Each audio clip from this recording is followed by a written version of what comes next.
सप्तमखंड भाग पहिला. निकटवर्तीयांच्या भेटी. धम्मप्रचाराची केंद्रे.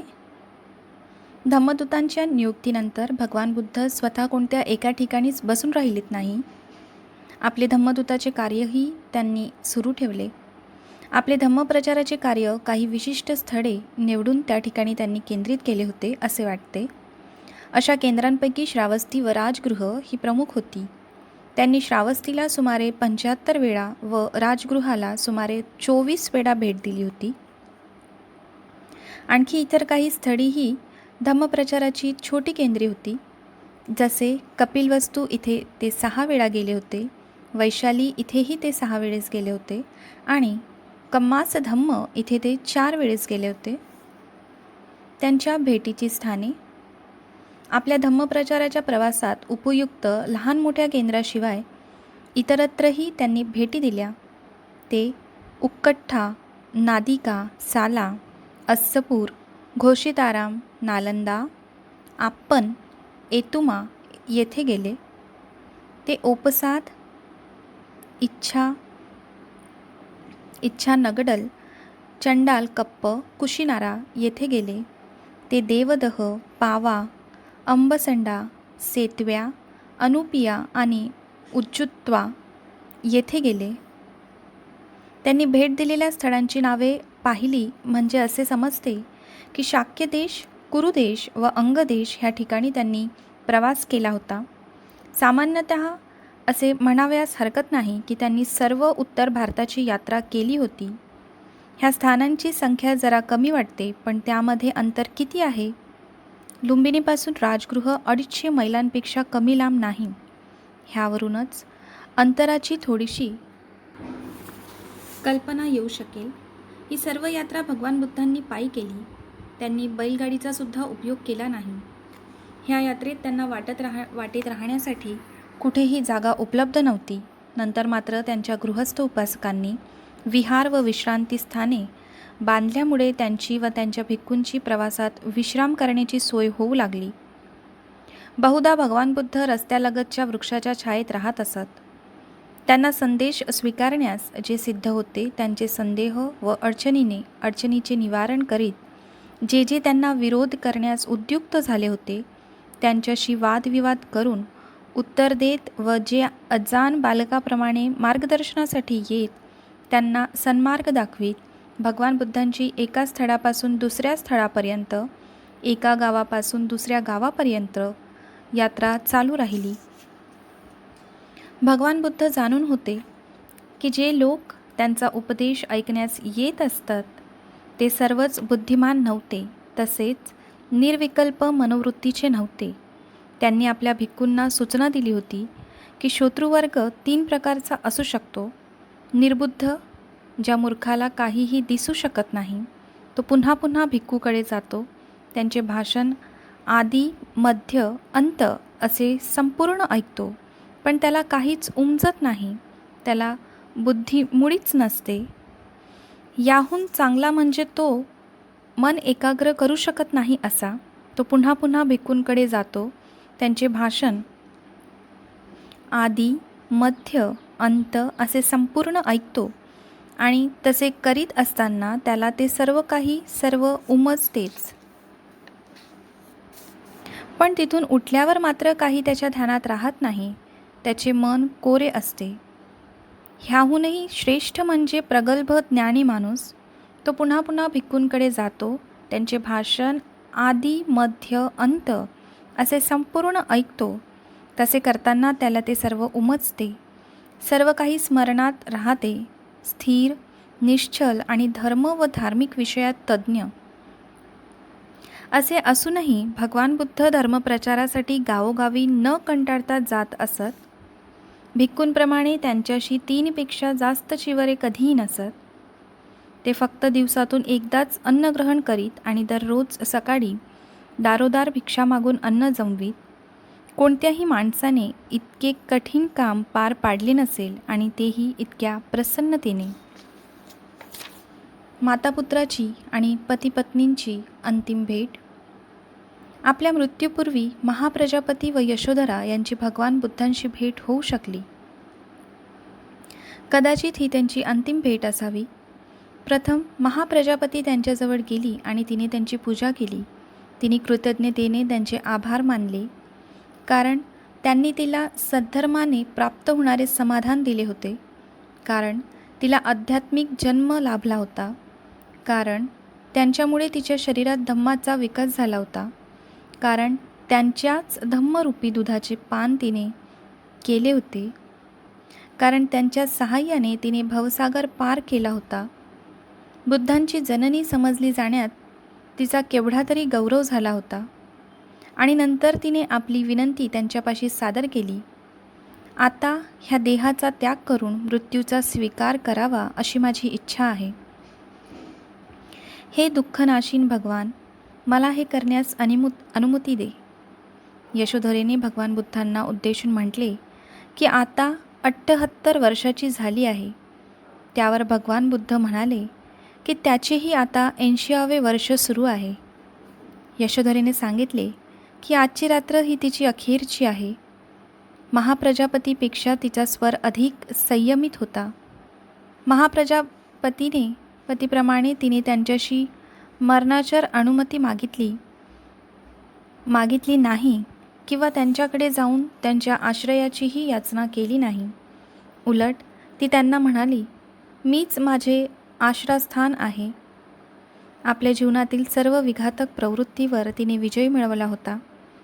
ती आपली कृतज्ञता व्यक्त करण्यास आली होती, कारण त्यांनीच तिला मार्ग दाखविला आणि शक्ती दिली होती. पिता पुत्रांची अंतिम भेट. एकदा भगवान बुद्ध राजगृहाच्या वेळुवनात राहत होते.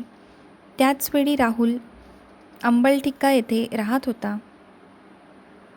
संध्याकाळ होता होता भगवान बुद्ध समाधी संपवून राहुलकडे गेले.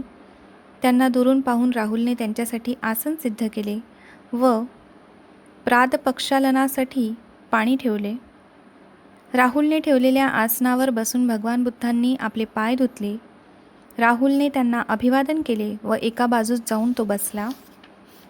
राहुलला उद्देशून भगवान बुद्ध म्हणाले, जाणून बुजून खोटे बोलण्याचा ज्याला संकोच वाटत नाही, त्याने शक्य असलेले कोणतेही पापकर्म करायचे बाकी ठेवलेले नाही, असे मी म्हणतो. म्हणून राहुल, तू अशी शिस्त लावून घे की थट्टेत सुद्धा खोटे बोलले जाणार नाही. तसेच प्रत्येक गोष्ट करताना व प्रत्येक शब्द बोलताना व प्रत्येक विचार मनात आणताना तू पुन्हा पुन्हा चिंतन कर. तुला एखादी गोष्ट करावयाची असेल तेव्हा तू नीट विचार कर की ती करण्याने तुला इतरांना किंवा दोघांनाही अपाय होईल काय, आणि म्हणून ती दुःखोत्पादक किंवा दुःखपरिणत आहे काय. विचारांती जर तुला वाटले की तशीच आहे तर ती तू करू नकोस, पण जर तुला खात्री पटली की तिच्यात अपाय नसून हितच आहे तर ती तू करावी. प्रेमळ मैत्रीत तुझा विकास व्हावा असे होण्याने द्वेषभावना नष्ट होईल. करुणेत तुझा विकास व्हावा असे होण्याने पीडा नष्ट होईल. परहितसंतोषात तुझा विकास व्हावा असे होण्याने पराडमुखता नष्ट होईल.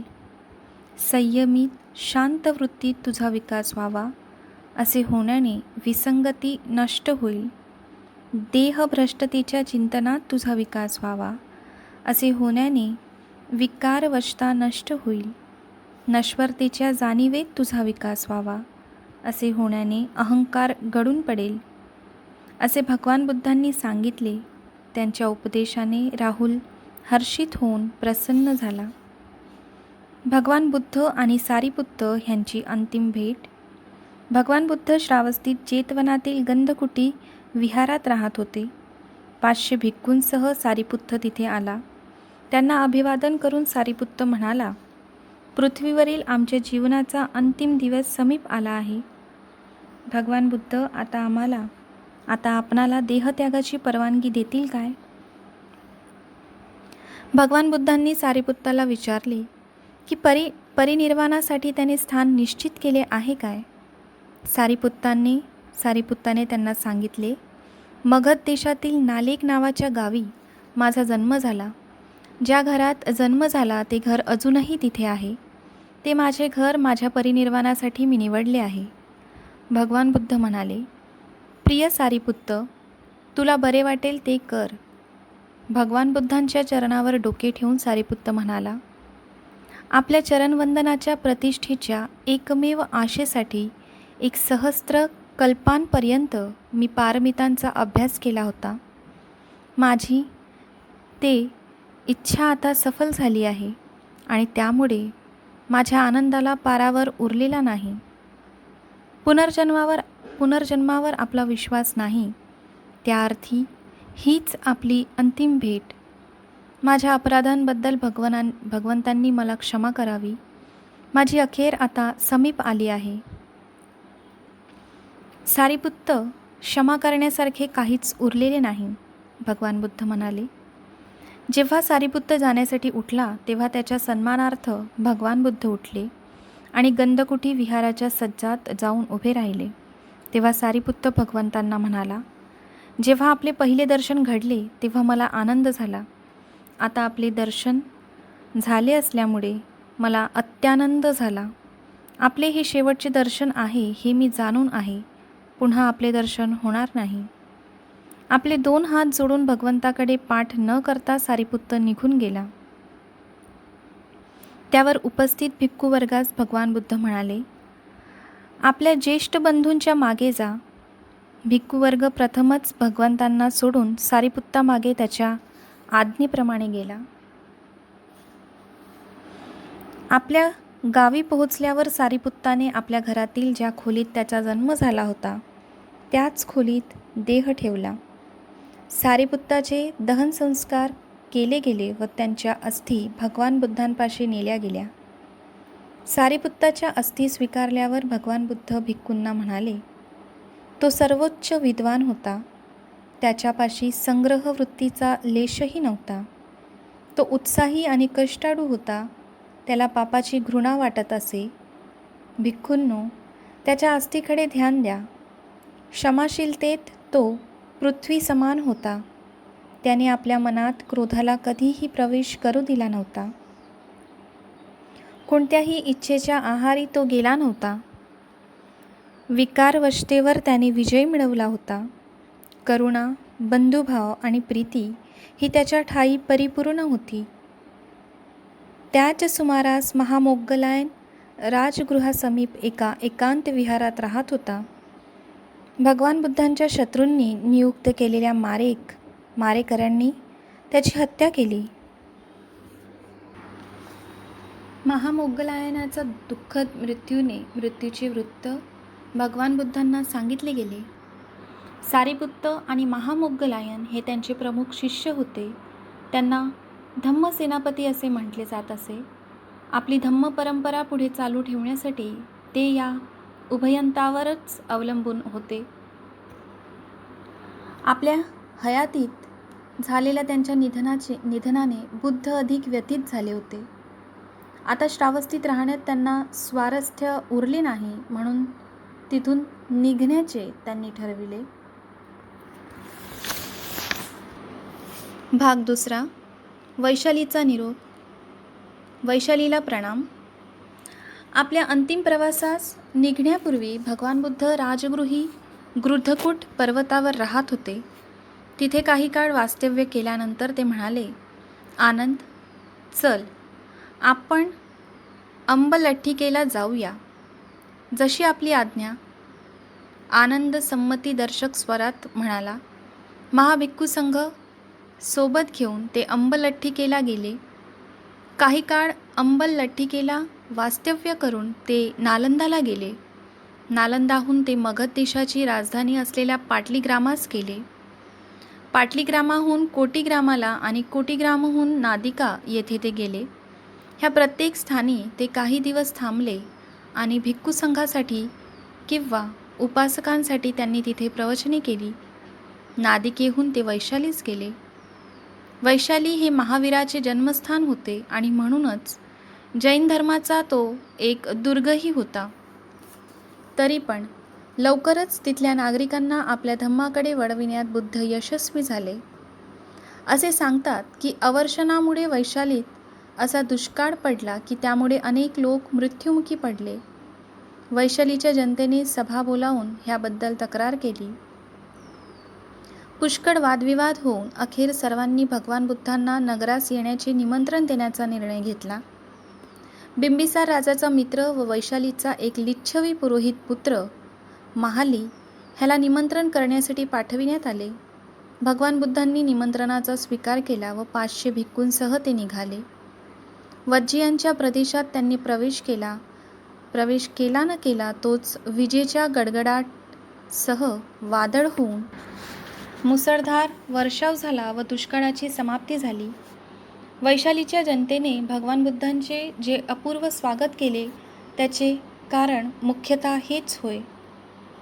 भगवान बुद्धांनी त्यांची हृदये जिंकल्यामुळे वैशालीच्या जनतेने सहजच उत्साहाने त्यांना प्रतिसाद दिला.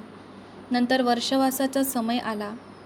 भगवान बुद्ध वर्षवासासाठी वेळुवनास गेले आणि बुद्धांना भिक्खूंना वैशालीतच वर्षावास करण्यास त्यांनी सांगितले.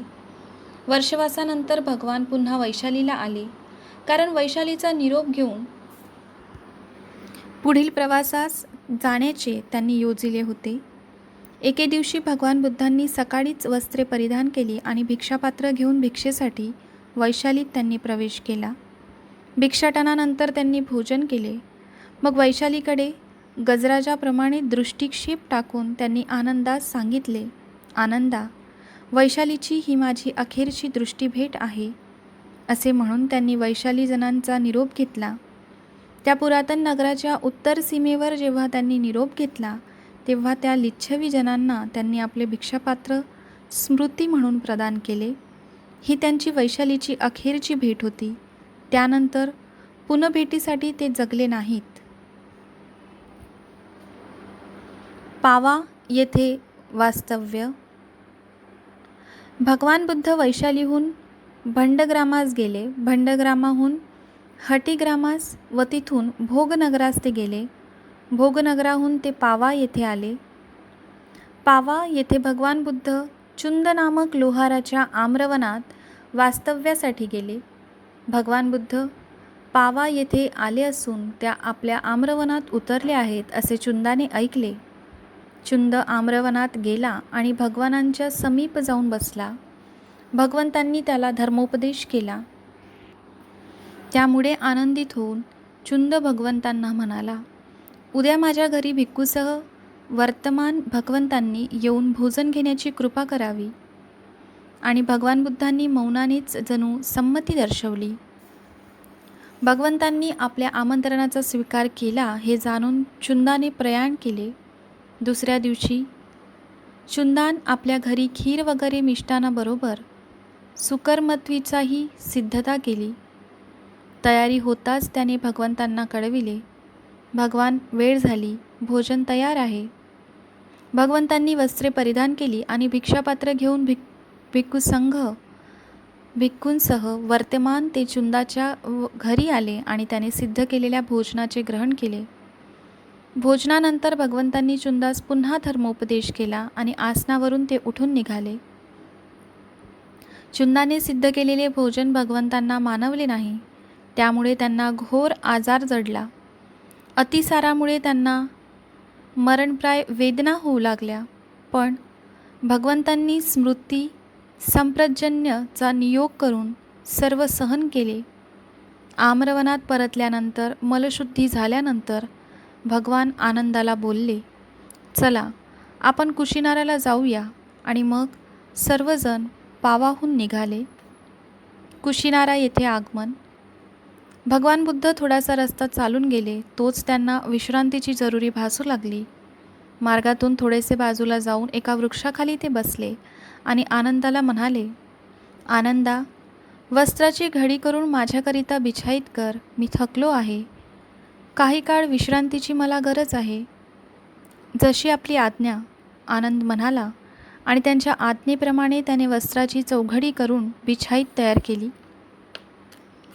भगवान बुद्ध त्यावर आसनस्थ झाले. आसनस्थ झाल्यावर ते आनंदाला म्हणाले, आनंदा, थोडे पाणी आण. तहान लागली आहे. पाणी प्यावे म्हणतो. आनंद म्हणाला, नदी इथून जवळच आहे. तिथे पाणी स्वच्छ, चविष्ट, शीतल आणि पारदर्शक आहे. प्रवाहात उतरणेही सुलभ व आल्हाददायक आहे. भगवंतांनी तिथे चलावे, म्हणजे पाणी पिता येईल आणि हातपाय धुवून बरे वाटेल. ह्या जलाशयाचे पाणी निर्मळ नाही, घाणेरडे आहे. भगवान बुद्धांचा देह इतका दुर्बल झाला होता की ते नदीजवळ जाऊ शकत नव्हते. जवळच्या जलाशयातल्या पाण्यावरच त्यांनी समाधान मानले. आनंदाने पाणी आणले आणि भगवंतांनी ते प्राशन केले. थोडा वेळ विश्रांती घेऊन भगवान बुद्ध भिक्खूंसह ककुत्थ नदीकडे गेले. तिथे आल्यावर ते पाण्यात उतरले आणि त्यांनी स्नान व जलप्राशन केले. दुसऱ्या तीरावरून ते बाहेर आले आणि आम्रवनाकडे त्यांनी प्रयाण केले. तिथे पोहोचल्यावर त्यांनी बिछाईत पसरण्यास पुन्हा सांगितले. मी थकलो आहे, जरा पडावे असे वाटते. त्यांच्या आज्ञेप्रमाणे वस्त्रांच्या चौघडीची बिछाईत करण्यात आली आणि भगवान त्यावर विश्रांतीसाठी आडवे झाले. काही काळ विश्रांती घेतल्यानंतर भगवान उठून बसले आणि आनंदाला म्हणाले, आनंदा, आपण मल्लाच्या शाल्वनात जाऊया. हिरण्यवतीच्या दुसऱ्या तीरावर कुशीनारात ते उपवन आहे. आनंदाबरोबर ते तिथे जाऊन पोहोचले व 2 शालवृक्षांच्या मध्ये आपल्या वस्त्रांच्या चौघडीची बिछाईत घालण्यास सांगताना आनंदाला ते म्हणाले, मी थकलो आहे, इथे पडावे असे वाटते. आनंदाने बिछाईत तयार केली आणि भगवान बुद्ध त्यावर जाऊन पडले. भाग 3. महापरिनिर्वाण. वारसाची नियुक्ती. एकदा भगवान बुद्ध धनुर्धारी नामक शाक्य कुटुंबाच्या आम्रवनात वस्तीस होते. त्यावेळी पावामध्ये नुकतेच निगठ्ठनाथ पुत्राचे देहावसन झाले होते. त्याच्या मृत्यूनंतर निगंठियात दुही होऊन भांडणे सुरू झाली होती. त्यांचे 2 पक्ष आपापसात झगडताना एकमेकांना वांगवान घायाळ करीत होते. श्रामणेर चुंद पावामध्ये वर्षवास संपवून स्थवीर आनंदास भेटण्यास आला असताना बोलला, निगंठ यनाथपुत्राचे नुकतेच पावा येथे देहावसन झाले आहे. त्याच्या मृत्यूनंतर निगंठियात दुही माजली असून ते आपापसात झगडताना परस्परांना घायाळ करीत आहेत. ह्याचे कारण त्यांना कोणीच रक्षण करता नाही. त्यावर स्थवीर आनंद म्हणाला, ही महत्त्वाची हकीकत भगवान बुद्धांना सांगणे इष्ट आहे.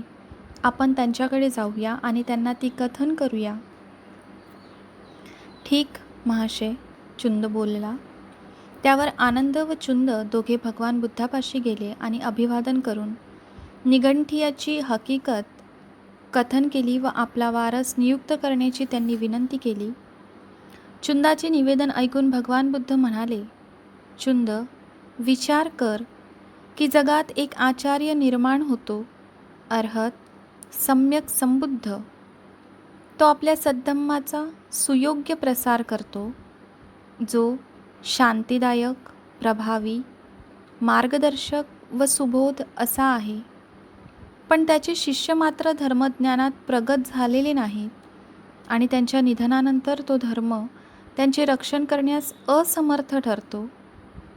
अशा आचार्याचे निधन त्याच्या शिष्यांना दुःखदायक आणि त्यांच्या धर्मालाही विघातक ठरते.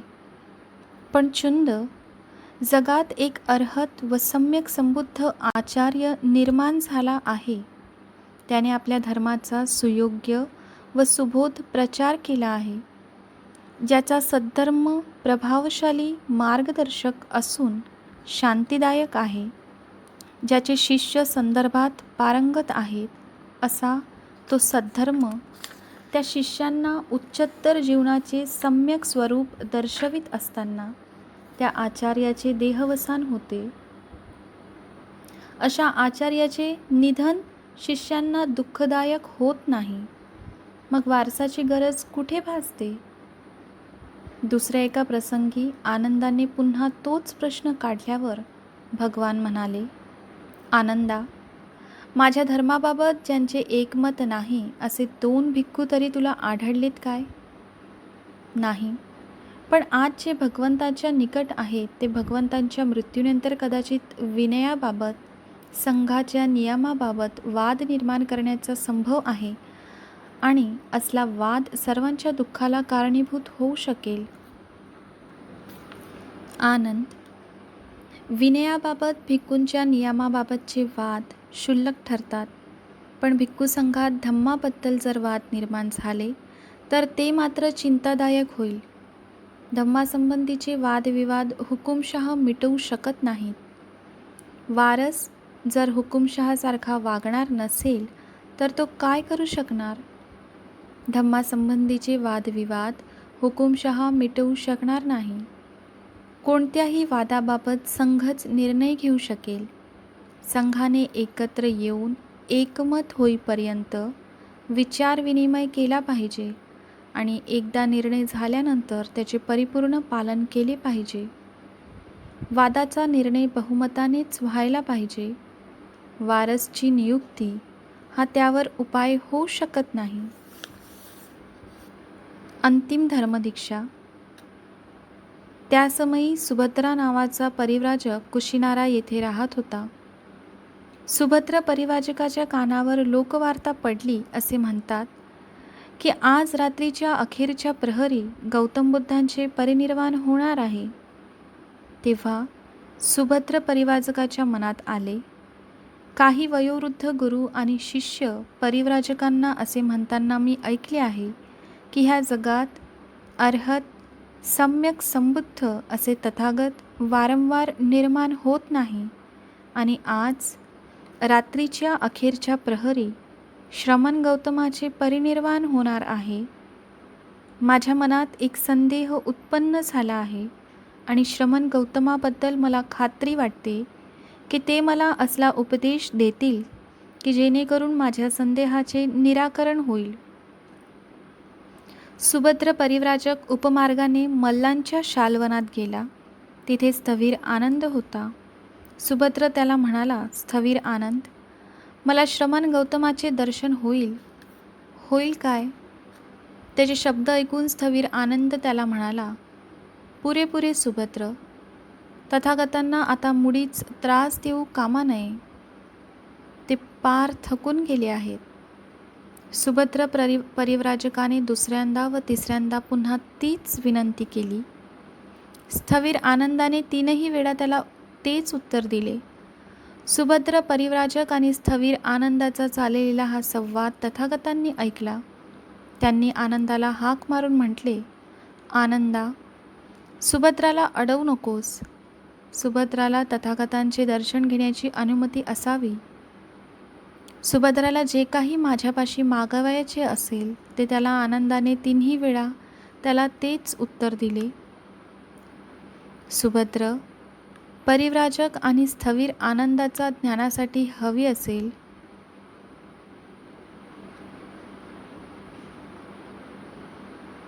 मला त्रास देण्याचे इच्छेने नव्हे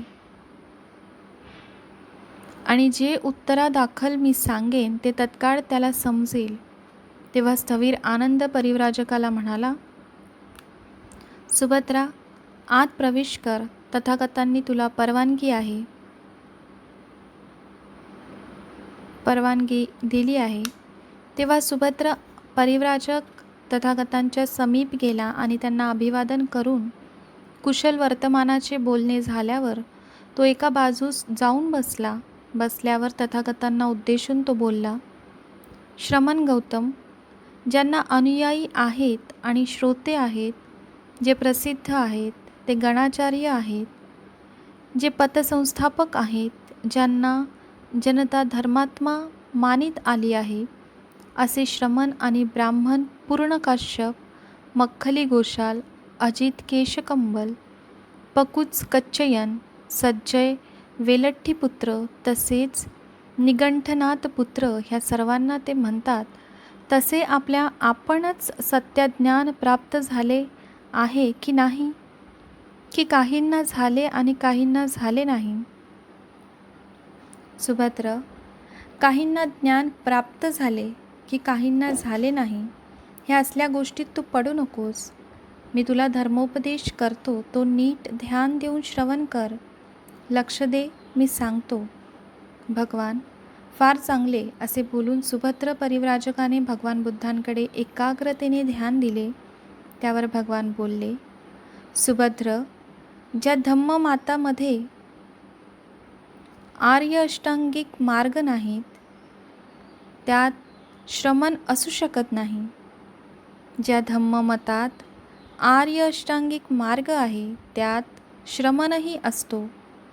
सुभद्र, माझ्या धम्ममतात आर्य अष्टांगिक मार्ग आहे, म्हणून मी ह्या धम्मात स्त्रोतपन्न, सकृदागामी, अनागामी व अर्हत असे 4 प्रकारचे श्रमण आहेत.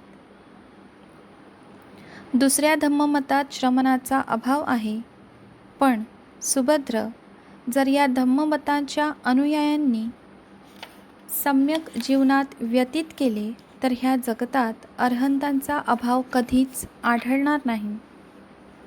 मी 29 वर्षाचा असताना सत्याच्या शोधासाठी बाहेर पडलो.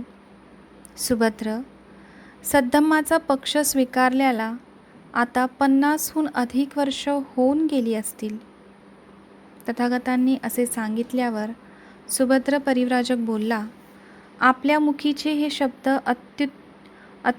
उत्कृष्ट आहेत, खरोखरच उत्कृष्ट. जसे कोणी फेकून दिलेल्याची प्रतिष्ठापना करावी किंवा झाकलेले खुले करावे किंवा मार्गभ्रष्टाला सन्मार्ग दाखवावा किंवा अंधारात दीप प्रज्वलित करावा की जेणेकरून नेत्र असलेल्याला दिसावे, तसे मला तथागतांनी सत्याचे ज्ञान करून दिले. म्हणून मी बुद्ध, धम्म आणि संघाचा आश्रय स्वीकारतो. सुभद्र, ज्याने पूर्वी दुसऱ्या धम्माची दीक्षा घेतली असेल, त्याला जर संघात प्रवेश करावयाची इच्छा असेल तर त्याला 4 महिने प्रतीक्षा करणे प्राप्त आहे. जर तसा दंडक असेल तर मीही 4 महिने प्रतीक्षा करीन. पण तथागत म्हणाले, माणसात फरक असतो हे मी मान्य करतो. असे म्हणून त्यांनी आनंदाला हाक मारली व ते बोलले, आनंद, सुभद्राला आत्ताच संघात दाखल करून घे. बरे, जशी आपली आज्ञा, असे बोलून आनंदाने संमती दर्शवली. सुभद्र परिव्राजक मग आनंदाला म्हणाला, तुम्ही भाग्यवान आहात आनंद, महाभाग्यवान. तुम्हाला स्वतः तथागतांनी धर्मजलाचे सिंचन करून दीक्षा दिली व भिक्खू संघात शिष्यत्व प्रदान केले. सुभद्र, तुझ्या बाबतीतही तसेच झाले आहे, स्थवीर आनंद म्हणाला. अशा रीतीने तथागतांच्या अनुज्ञेने सुभद्र परिव्राजकाला भिक्खू संघात स्वीकृत करण्यात आले. ज्याला स्वतः तथागतांनी दीक्षा दिली असा तोच अखेरचा श्रावक. अंतिम शब्द. भगवान बुद्ध आनंदाला नंतर म्हणाले, आनंदा, कदाचित तू असे म्हणशील, गुरूंची वाणी आता लोपली, आता आम्हास कोणी गुरु उरला नाही. पण आनंद, तुला असे वाटता कामा नये. जो धम्म आणि विनय मी शिकविला, सांगितला आहे, तोच माझ्या पश्चात तुमचा गुरु. आणि आनंद, भिक्खू परस्परांशी बोलताना मित्रभावाने एकमेकांना संबोधतात, पण माझ्या पश्चात ही प्रथा बंद झाली पाहिजे.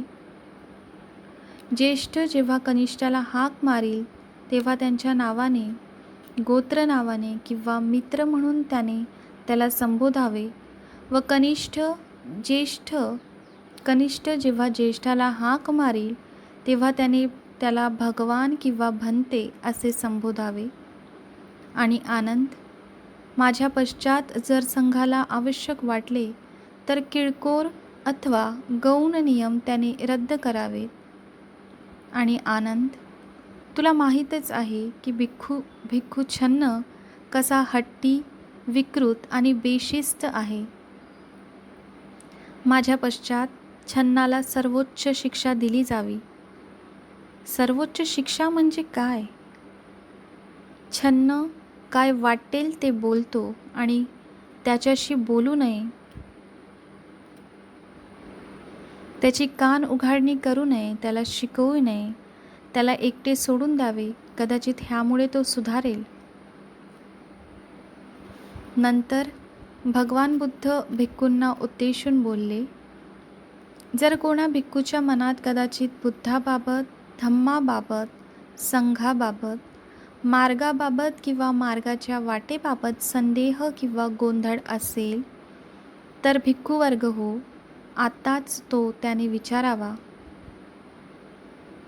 मागाहून पश्चाताप करू नये की आमचे गुरु समोर असताना त्यांना प्रत्यक्ष शंका सांगण्याची हिंमत झाली नाही. असे सांगितल्यावर भिक्खू गप्प राहिले. तेव्हा तथागतांनी दुसऱ्यांदा तिसऱ्यांदा तेच शब्द उच्चारले आणि तिसऱ्या वेळीही भिक्खूंनी मौन सोडले नाही. तेव्हा तथागत म्हणाले, कदाचित गुरुचा मान राखावा म्हणून तुम्ही विचारत नसाल, पण भिक्खू हो, तुम्ही मला मित्रासमान मानून काय विचारायचे ते विचारा. तरीही भिक्खू अबोलच राहिले. तेव्हा आनंद तथागतांना म्हणाला, आश्चर्य आहे, अद्भुत आहे भगवान. ह्या माझ्या संघाने मला आज निश्चित केले. ह्या भिक्खूपैकी एकाच्याही मनात बुद्धाबाबत, धम्माबाबत, संघाबाबत, मार्गाबाबत किंवा मार्गाच्या वाटेबाबत यत्किंचितही संदेह नाही. आनंद, तू हे विश्वासाने बोलतोस, पण तथागतांना ही जाणीव आहे की एकाही भिक्खूच्या मनात कसलाही संदेह किंवा गोंधळ नाही. ह्या माझ्या 500 भिक्खूतला सर्वात मागासलेला, निदान स्त्रोतापन्न तरी खास असेलच.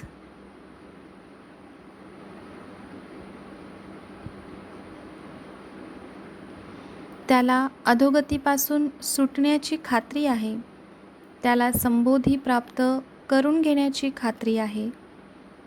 तेव्हा तथागत भिक्खूंना उद्देशून बोलले, भिक्खू हो, मी तुम्हाला पुन्हा स्मरण देतो की सर्व संस्कार अनित्य आहेत. आपला मार्ग अप्रमादपूर्वक आक्रमण करा. तथागतांचे हेच अखेरचे शब्द होते. शोकाग्रस्त आनंद.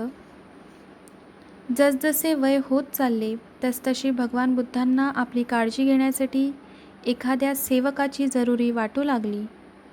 प्रथम त्यांनी नंदाची निवड केली, त्यानंतर त्यांनी आनंदाची निवड केली. तथागतांच्या अंतिम समयापर्यंत व्यक्तिगत सेवक म्हणून त्याने त्यांची सेवा केली. आनंदाला तथागतांनी सेवक न मानता आपला प्रियमत सहचर म्हणून मानले. जेव्हा भगवान बुद्ध कुशीनारा येथे आले व 2 शालवृक्षांच्या मध्ये त्यांनी वास्तव्य केले, तेव्हा आपला अंतकाळ जवळ येत चालल्याचे पाहून आता आनंदाला विश्वासात घ्यावे असे त्यांनी योजिले. म्हणून त्यांनी आनंदाला हाक मारली आणि म्हणाले, आनंद, ह्या शालवृक्षांमध्ये कुशीनाराच्या ह्या उपवनात रात्रीच्या 3ऱ्या प्रहरी तथागतांचे परिनिर्वाण होईल. तथागतांनी असे सांगितल्यावर स्थविर आनंद म्हणाला, भगवान, आपण बहुजनांच्या हितासाठी, बहुजनांच्या सुखासाठी, जगाच्या अनुकंपेसाठी तसेच देव व मानसांच्या कल्याणासाठी कल्पांतापर्यंत राहण्याची कृपा करा. आनंदाने त्रिवार अशी विनंती केली. बस आनंद, तथागतांची अधिक विनवणी करू नकोस. अशी विनंती करण्याचा समय निघून गेला. आनंद, आता मी वृद्ध झालो आहे, वयस्क झालो आहे. माझा जीवन प्रवास आता संपत आला आहे. माझी आयु मर्यादा मी गाठली आहे. माझी 80 वर्ष आता उलटली. ज्याप्रमाणे एखादे जुने शकट वापरून झिजून एखादे दिवशी मोडून पडते, तीच अवस्था तथागतांच्या देहाचीही झाली आहे. हे श्रवण केल्यावर आनंद तिथून निघून गेला. स्थविर आनंद दिसला नाही. तेव्हा तथागतांनी भिक्खूंना विचारले, आनंद कुठे आहे?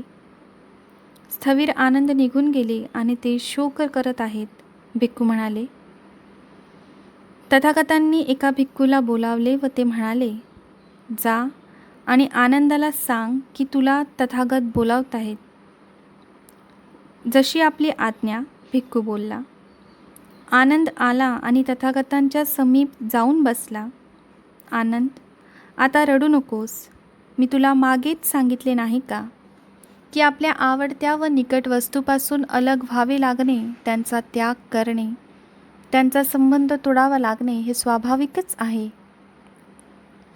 आनंद, तुझ्या प्रेमळ कार्यामुळे, दयाशील सुस्वभावामुळे तू दीर्घकालपर्यंत माझा अगदी निकटवर्ती झाला आहेस. तू हुशार आहेस. निष्ठेने प्रयत्न कर, म्हणजे तू सुद्धा विषयासक्ती, स्वार्थ, मोह व अज्ञान ह्यासारख्या दुर्गुणांपासून मुक्त होशील. नंतर आनंदाबद्दल भिक्खूंना उद्देशून ते बोलले. आनंद बुद्धिमान आहे. भिक्खू, हो, आनंद बुद्धिमान आहे. तथागतांची आपण केव्हा भेट घ्यावी हे तो जाणतो.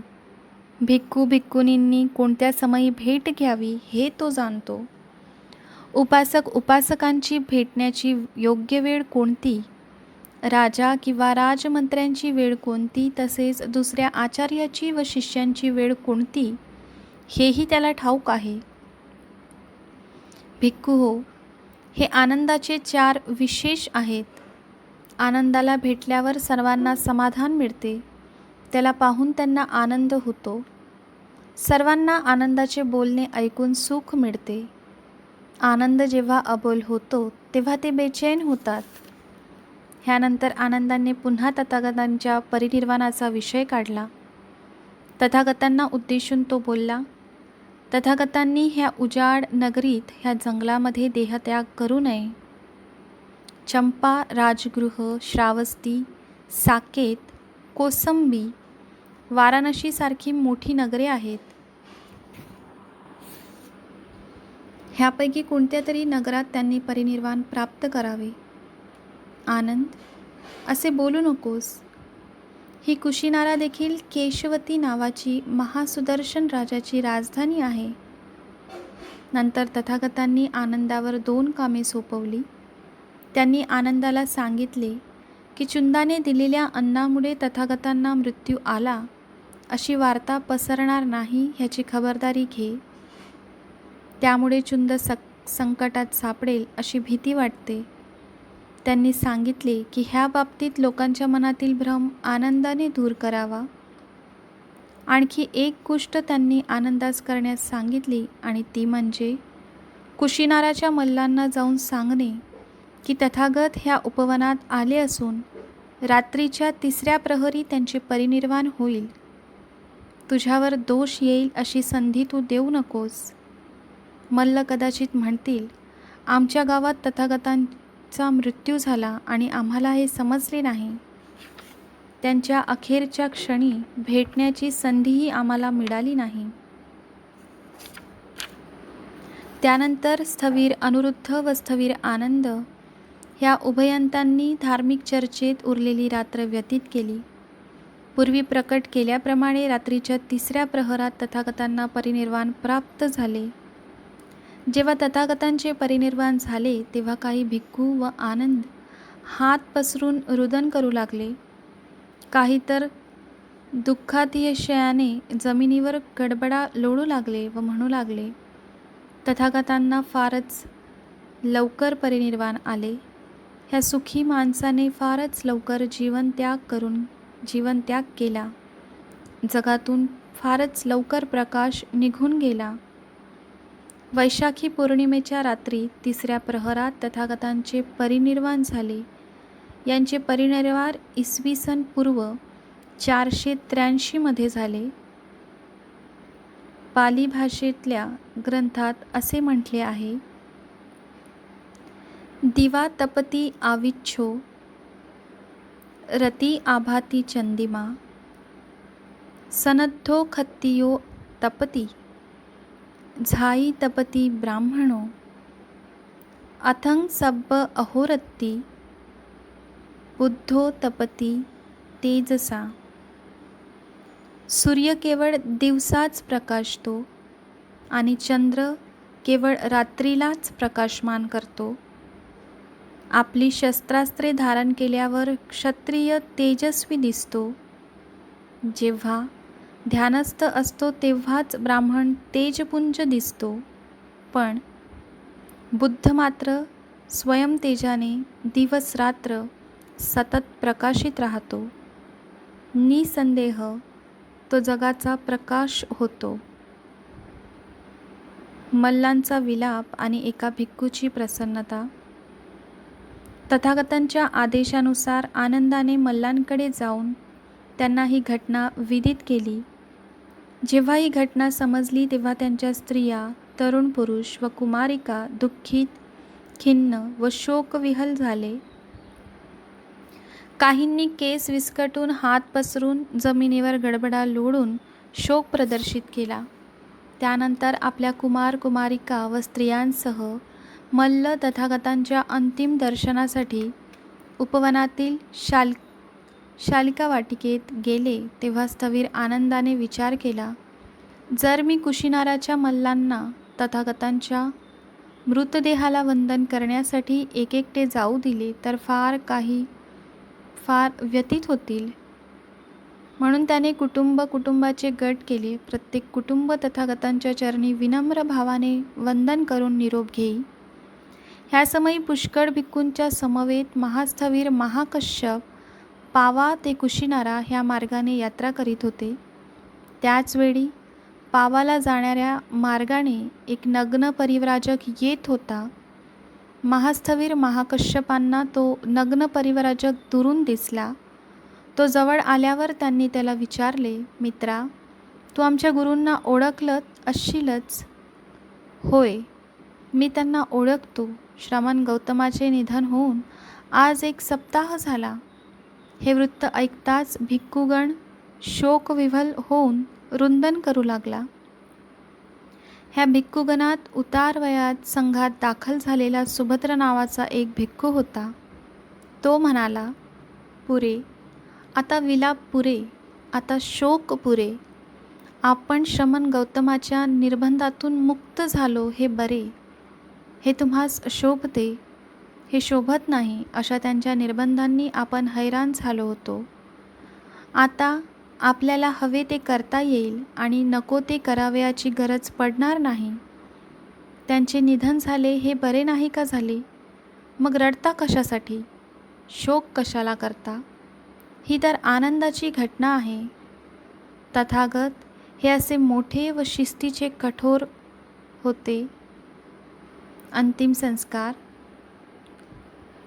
कुशिनाराच्या मल्लांनी मग स्थविर आनंदाला विचारले, तथागतांच्या देहाची काय व्यवस्था करायची? आनंद म्हणाला, लोक महाराजांची जशी उत्तरक्रिया करतात तशीच तथागतांची उत्तरक्रिया आपण करावी. महाराजांची उत्तरक्रिया कशी केली जाते? आनंदाने उत्तर दिले, महाराजांचा देह नव्या कोऱ्या वस्त्रात अवगुंठित करतात. तदनंतर तो कापसाने गुंडाळतात. नंतर पुन्हा नव्या वस्त्राने गुंडाळतात. असे एकामागून एक दोन्ही प्रकारचे 500 फेरे होईपर्यंत करतात. नंतर तो देह लोखंडाच्या कढईसारखा पात्रात ठेवून त्यावर तसेच लोखंडी झाकण ठेवून तो बंद करतात. नंतर सर्व प्रकारची सामग्री आणून चिता रचतात. अशा पद्धतीने महाराजांची उत्तरक्रिया केली जाते. मल्ल म्हणाले, तसेच आपण करू. मग मल्ल बोलले, तथागतांच्या देहाला अग्निसंस्कार करण्यास आता उशीर झाला आहे. उद्या ते करूया. नंतर कुशिनाऱ्याच्या मल्लांनी आपल्या सेवकांना आज्ञा केली, तथागतांच्या उत्तरक्रियेची तयारी करा. सुगंध पुष्पमाला गोळा करा. तसेच वादकांनाही बोलावून घ्या. नृत्य, भजन, गायन, पुष्पमाला, सुगंध वस्त्रांची आच्छादने, फुलांची तोरणे इत्यादिकांनी तथागतांच्या देहाला मानसन्मान व आदरांजली अर्पण करण्यात आली. दुसरा दिवसही निघून गेला. असाच 3रा, 4था, 5वा आणि 6वा दिवसही निघून गेला. 7व्या दिवशी कुशिनाराच्या मल्लांनी विचार केला, आज तथागतांचा देह हालवूया आणि त्यांची उत्तरक्रिया करूया. नंतर मल्लांच्या 8 प्रमुखांनी ताटीला खांदा देण्यासाठी सिद्ध व्हावे म्हणून स्नाने केली व नवी वस्त्रे परिधान केली. नंतर तथागतांचा देह उचलून मुकुटबंधन नामक पूर्वेकडे असलेल्या चेत्याकडे नेला. तिथे देह उतरवून त्यांनी अग्निसंस्कार केले. काही कालानंतर तथागतांच्या नश्वर देहाची रक्षा झाली. रक्षेसाठी संघर्ष. तथागतांच्या देहाला अग्नीने भस्मसात केल्यानंतर कुशिनारांच्या मल्लांनी रक्षा व अस्थी गोळा केल्या व सभागारात त्या ठेवून व धनुष्यांच्या त्यांच्या भोवती कोट केला. कुणी त्या सर्व किंवा त्यांचा अंश चोरू नये म्हणून तिथे पहारा बसवला. सप्ताहापर्यंत नृत्य, गायन, वादन, पुष्पमाला व सुगंध इत्यादी उपचारांनी मल्लांनी त्या अस्थींना मानसन्मान व आदरांजली अर्पण केली. मगध देशाचा राजा अजातशत्रू ह्याच्या कानी आले की तथागतांचे कुशिनारा येथे परिनिर्वाण झाले. त्यांनी मल्लांकडे दूत पाठवला आणि तथागतांच्या अवशेषांचा थोडा अंश मिळावा म्हणून विनंती केली. ह्याचप्रमाणे वैशालीच्या लिच्छिव्यांकडून, कपिलवस्तूंच्या शाक्यांकडून, अहकप्प्यांच्या वल्लियांकडून, रामगामच्या कोलियांकडून आणि पावाच्या मल्लांकडूनही दूत आले. अस्थीचा हिस्सा मागणाऱ्यात वेठद्वीपाचा एक ब्राह्मणही होता. एवढ्या मागण्या आलेल्या पाहून कुशिनाराचे मल्ल म्हणाले, तथागतांचे परिनिर्वाण आमच्या गावात झाले. तथागतांच्या अवशेषांचा अंशही आम्हाला कुणाला देणार नाही. त्याच्यावर फक्त आमचाच हक्क आहे. परिस्थिती चिघळत चाललेली पाहून द्रोण नावाचा एक ब्राह्मण मध्यस्थीसाठी पुढे आला. तो म्हणाला, माझे 2 शब्द ऐका.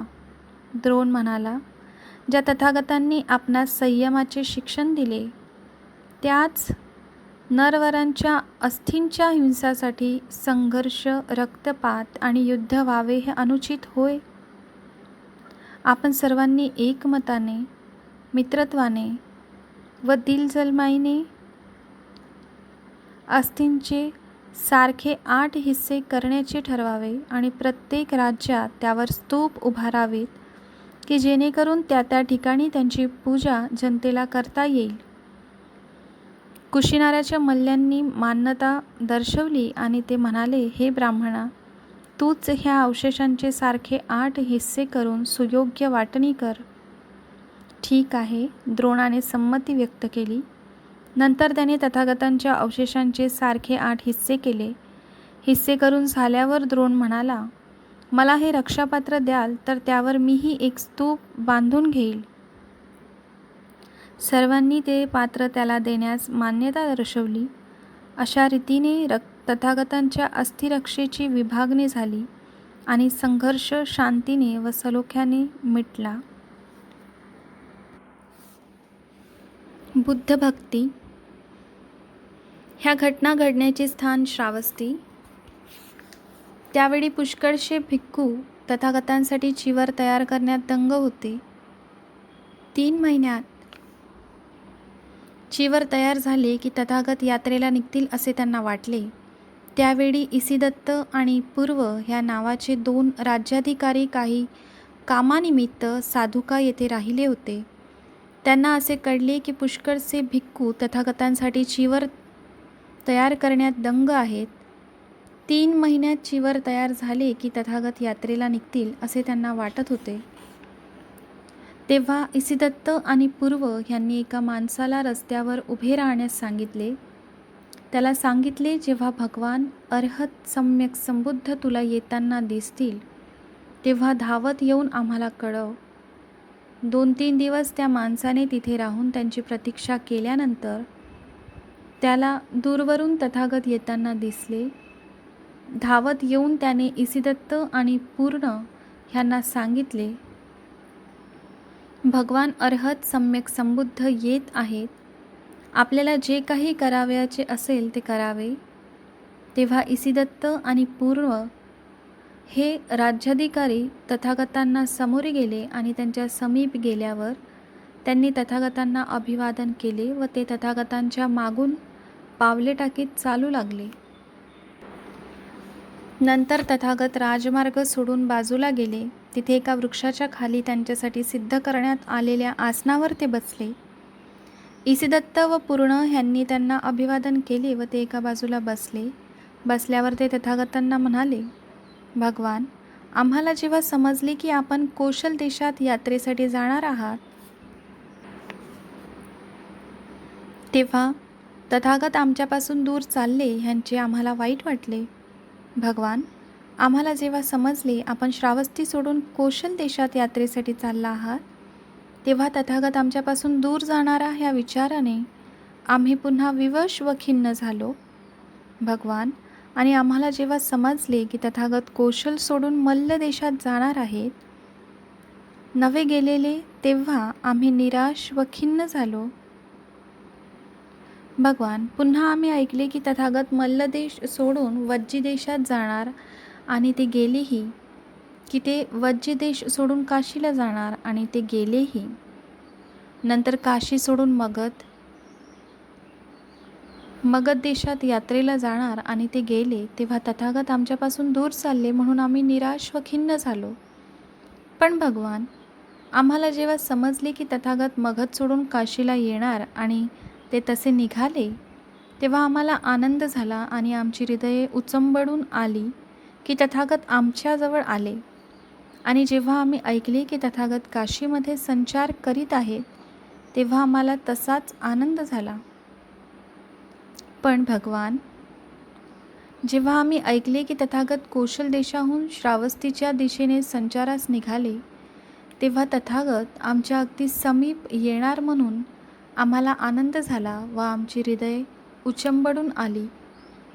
जेव्हा आम्ही ऐकले की तथागत श्रावस्तीमध्ये अनाथपिंडिकाच्या जेतवनात विहार वस्तीला राहिले आहेत, तेव्हा आमच्या निकट आहेत ह्याचा आम्हाला आनंद होऊन आमची हृदये उचंबळून आली.